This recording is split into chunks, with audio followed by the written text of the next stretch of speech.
Welcome back.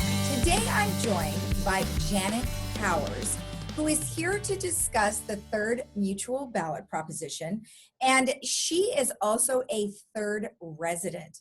Well, Janet, thank you so much for joining me. How are you today? Hey, thanks, Lisa. Oh, I'm so excited to be here. I'm a big fan of yours. So as a homeowner in third, this is just a pleasure. Well, thank you. Well, we've been talking a lot about the ballot measure and the CC&Rs, and I know you're involved. But before we get into how you're involved, tell me a little bit about your background, because as I understand it, you are one of the state's top HOA attorneys about senior community associations.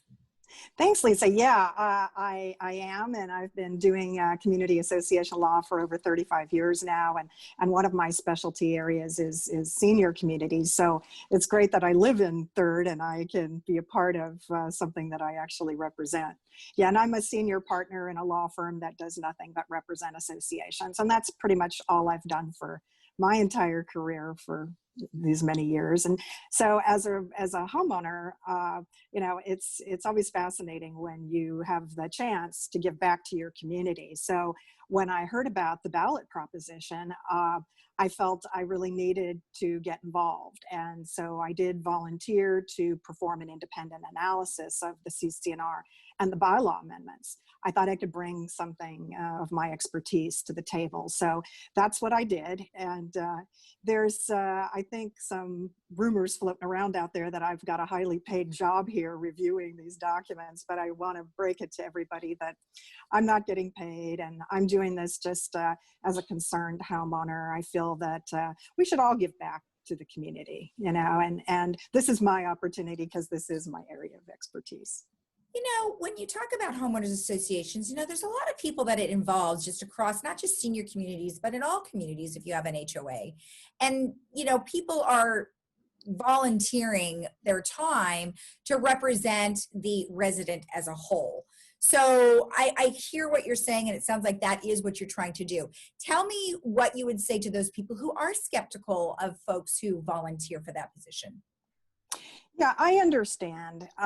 You know, I think any volunteer, whether you're a volunteer on the board or you're volunteering on a committee of some type, or you're just heading up a club, I think there is skepticism because they're not professionals. And that is part of the reason I chose to get involved, Lisa, is that there's a lot of misinformation out there about these ballot initiatives. And I feel like I could bring something to clarify some of the concerns that people have. And I also feel that to a great degree, everybody wants to do the right thing. Everybody has been looking at these documents now for a long time, and yet they're not professionals. This isn't what they do for a living.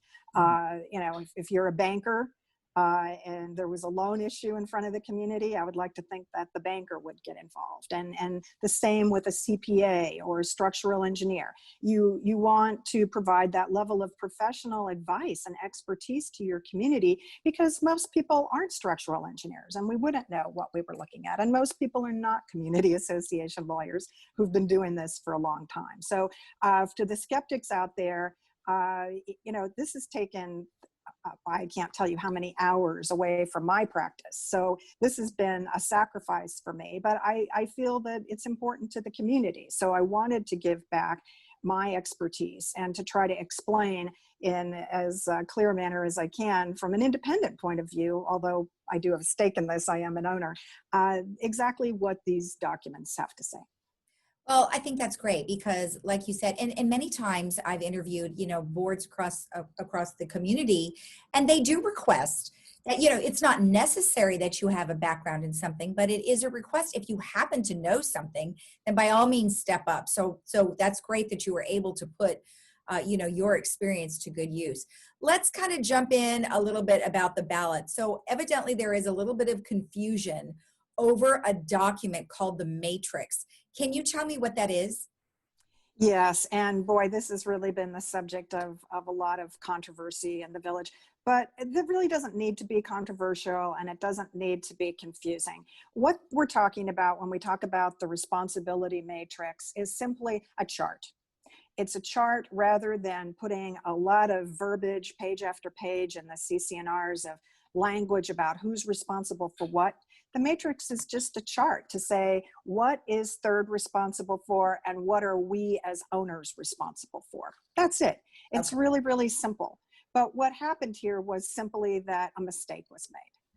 One of the board members, who's a volunteer, put this together, and it was a big typo. There was a column that was transposed, and so it made a lot of it changed the responsibilities from the association to the owners, and owners got upset, and rightfully so. They thought, uh-oh, I'm now taking on all of these new expensive responsibilities when I hadn't budgeted for that. And they thought that that was what the proposed amendment was about.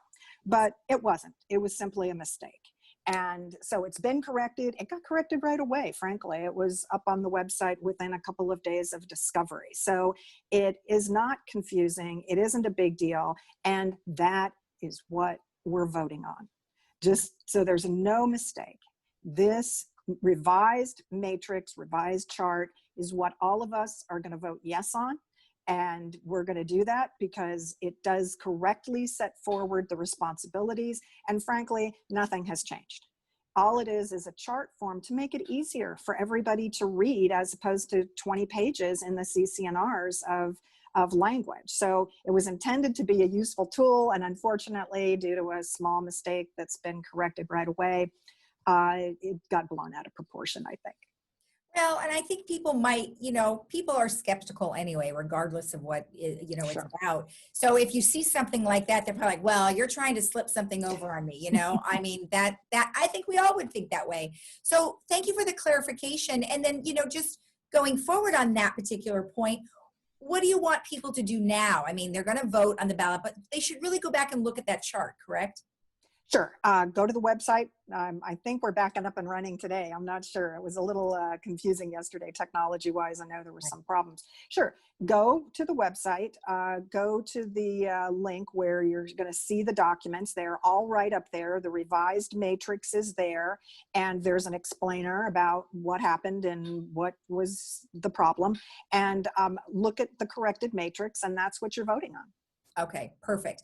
Okay, let's talk about the set of CCNRs. So obviously you're going from an extremely large amount of paperwork to a much smaller version of the CCNRs. And some people are just like, well, why bother? Let's just stay with what we've got, right? So they're thinking maybe change is unnecessary. So what would you say to that? Well, I've been through the governing document amendment process hundreds and hundreds of times, Lisa, in my years, and change is never easy. And as you mentioned before, Lisa, residents are always skeptical. Is the board trying to pull a fast one on me? Are they trying to sneak something in there that's for the association's good, but maybe not so good for the homeowners? And nothing could really be further from the truth.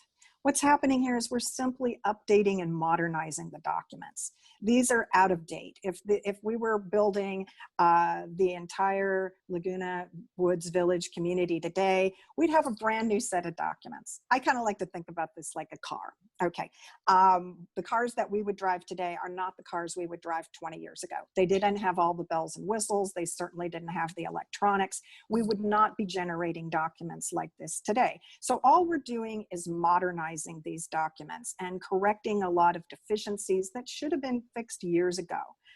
As many prior board members have said on these shows, board members kick the can down the road because this is a big undertaking. It's expensive and it's kind of thankless because everybody is a little suspicious of why are we doing this now.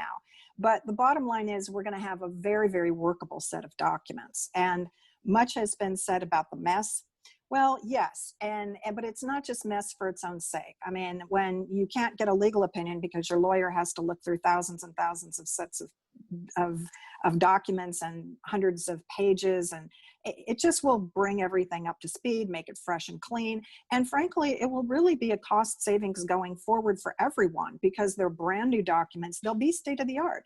We're now going to be in complete compliance with all of the California laws.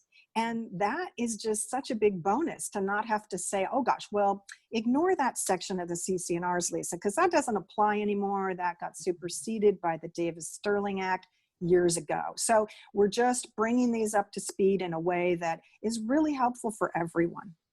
So how people understand the insurance issue. I've talked to, like I mentioned, directors from other boards, and it's a huge issue. I mean, trying to get coverage for our community is very challenging. So maybe Yes. people are concerned, well, why don't you just change the insurance part of it? But obviously, there's way more to it. But do touch on the insurance part of it for me. Yeah, I think that's important to talk about, Lisa. I mean, we're not all insurance experts, but I think the takeaway for most owners, like myself and my husband, Chris, is we are unable to get the coverage that's required by our CCNRs. They've tried. And at no cost, regardless, if they could get their checkbook out, we simply can't buy the coverage that's required. Now, that's a little scary. In all of my years of practice, I've only seen that happen a few times. But we're talking about this because of the numbers here.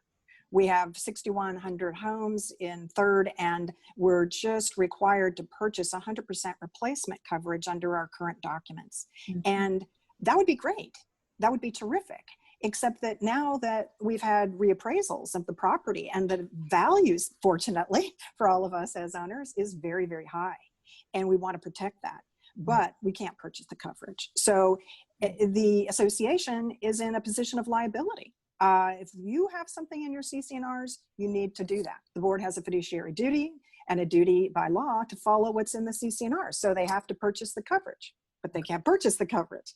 So what makes it a lose-lose is that we need to change these documents to craft language that we can buy, that's commercially available out there at a price that us homeowners will not have to subsidize in a ridiculous manner. I mean, they really have crunched the numbers on this, Lisa, and we are talking $94 a month increase just for insurance in 2022.